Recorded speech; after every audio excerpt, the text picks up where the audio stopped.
The cupboards were bare. You've heard me say it a lot. When we came into this administration, those cupboards were bare. In a new executive order, President Trump says his team will coordinate a massive effort to expand and refocus the Strategic National Stockpile after it ran out of critical medical supplies soon after the coronavirus pandemic hit the U.S.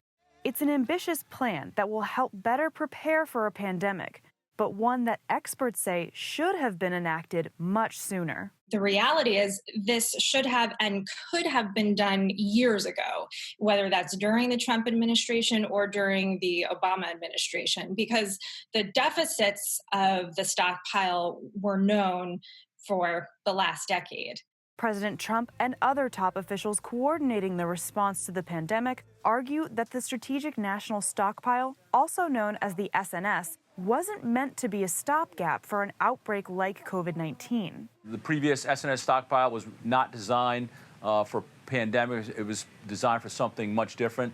So the goal is to have more on the shelf as much as 90 days. Although the SNS has been around since the 90s, it was majorly expanded for biodefense in the wake of the 9/11 terrorist attacks. It was really meant to be available. So if we had an anthrax attack that was far worse than what we experienced in 2001, for example, or we experienced a chemical incident on a mass scale, we would have availabilities. But she says federal officials have known for 10 to 15 years that an emerging infectious disease like the coronavirus posed as much of a threat to Americans as bioterrorism. I think that this idea that the stockpile really wasn't intended for emerging infectious diseases is a bit disingenuous. The statutory language has been modified over the years. And if you look at it, it actually does offer plenty of leeway